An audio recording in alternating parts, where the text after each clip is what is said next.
Assalamualaikum warahmatullahi wabarakatuh. Selamat datang di video pembelajaran kita hari ini. Hari ini kita akan belajar tentang mengenal tauhid dan syirik.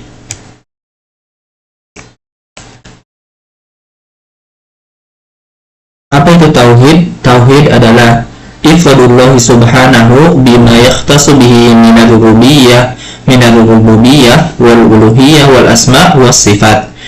Tauhid adalah mengisahkan Allah Subhanahu wa taala di dalam kekhususannya, yaitu di dalam perbuatannya, di dalam uluhiyahnya, yaitu di dalam beribadah, dan di dalam asma dan sifatnya.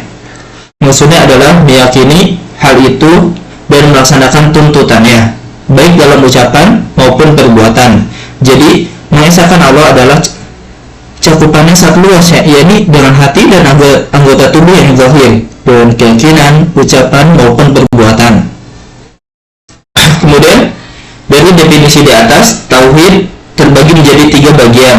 Yang pertama, tauhid rububiyah, yaitu ifradullahi bi af'alihi, yakni mengesahkan Allah di dalam perbuatannya, seperti mencipta, memberi rizki, dan semacamnya. Kemudian tauhid uluhiyah, yakni ifradullahi bil ibadah, yaitu mengesahkan Allah di dalam beribadah kepadanya, seperti sholat kita, puasa kita hanya untuk Allah Subhanahu wa taala semata. Dan yang ketiga yaitu tauhid asma wa sifat, yakni ifradullahi bi asma'ihi al-husna wa sifatihil ulya, yakni mengesahkan Allah dalam nama-namanya yang terindah dan sifat-sifatnya yang termulia, yaitu dalam menetapkan satu nama dan sifat Allah di dalam Al-Quran dan As-Sunnah dan tuntutannya, serta meniadakan kesamaan Allah dan makhluknya dalam sifat dan namanya.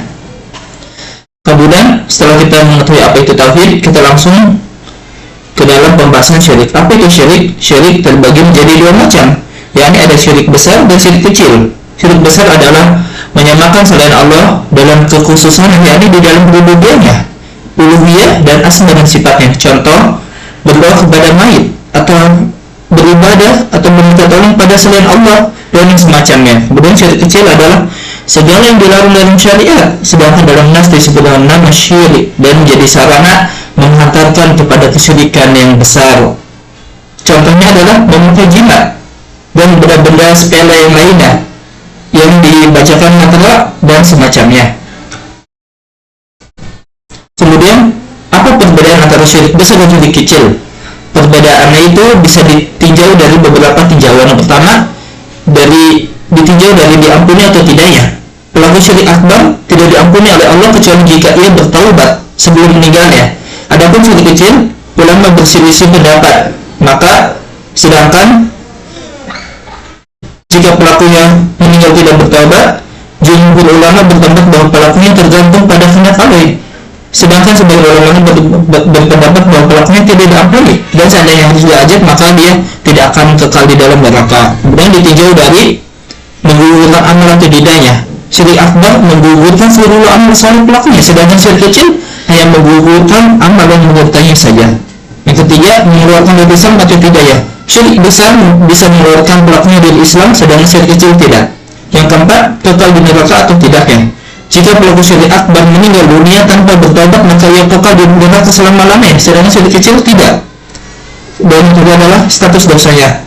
Syirik kecil termasuk pembatal keislaman. Syirik besar termasuk pembatal keislaman, yakni kekafiran. Sedangkan syirik kecil secara jenis dan secara umum termasuk dosa besar yang terbesar di surga syirik akbar. Wallahu ta'ala alam. Demikianlah pembelajaran kita hari ini mengenai tentang mengenal tauhid dan mengenal syirik. Kita mengenal atau mempelajari tauhid untuk kita amalkan, karena tauhid adalah perintah Allah Subhanahu wa taala yang paling agung, dan kita belajar syirik untuk kita tinggalkan. Kenapa? Karena syirik adalah larangan Allah Subhanahu wa taala yang paling besar. Wallahu a'lam bishawab.